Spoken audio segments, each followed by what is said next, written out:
C'est un jour ordinaire. Quelques personnes se lèvent et vont travailler. Les femmes de foyer sont occupées à leurs tâches et les enfants heureux vont à l'école. L'embouteillage, du bruit, du pollution, la routine quotidienne. Mais personne s'imagine que ce monde qu'ils connaissent puisse s'effondrer. La menace zombie peut avoir déjà commencé. Imagine que tu vas à l'école ou au travail. Quand tu t'occupes, tu commences à écouter beaucoup de bruit. Il y a trop d'embouteillages. Qu'est-ce qui pourrait se passer? Soudain, on entend un grand fracas, comme si c'était l'explosion d'une bombe. Mais ça ne peut pas être ça. On ne voit ça seulement dans les films. Les gens commencent à courir désespérés.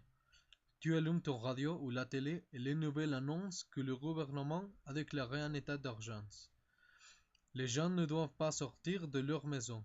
S'ils sont dehors, ils doivent se réfugier dans un lieu sûr. On ne sait pas exactement qu'est-ce qui se passe, mais on a reçu un message du véhicule d'urgence qui affirme avoir vu des morts vivants. Quoi? Ils sont zombies! Tu les as vus dans les vidéojeux, dans les films et les séries télévisées.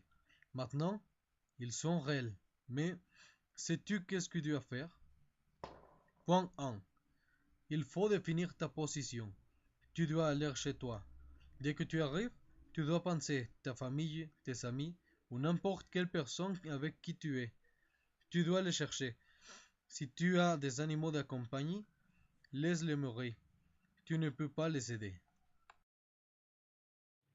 Point 2. Nouveau rien. Cherche dans ta maison n'importe quelle chose qui puisse t'aider à survivre, comme des couteaux, des battes ou n'importe quelle chose avec laquelle tu puisses te défendre. Point 3.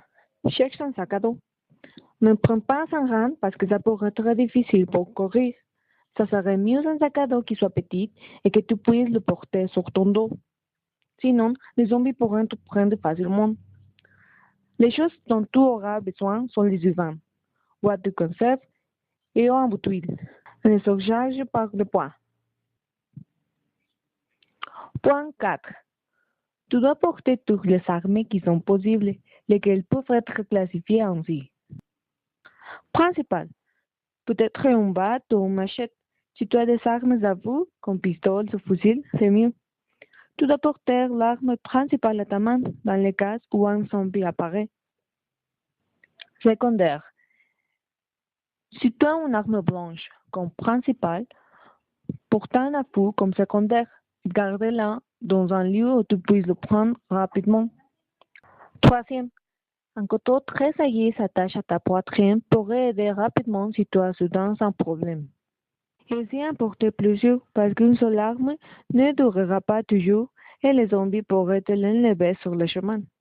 Fais attention. 8. Réunis des jeunes auxquels tu peux te fier. Former une petite communauté.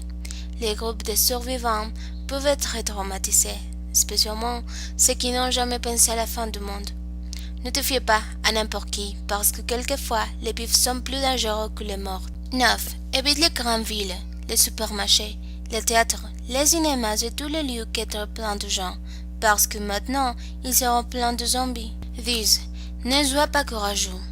Ne dis jamais « J'irai voir d'où vient ce bruit » si tu es avec un groupe de personnes. Tu dois être toujours ensemble. Si les groupes se bougent, bouge-toi avec eux. C'est beaucoup plus probable que tu meurs si tu es seul. En suivant, tu sais pas si tu pourras t'entretenir sur pour un temps, et quand le monde soit assez fort pour combattre les zombies, tu seras vif pour raconter cet événement.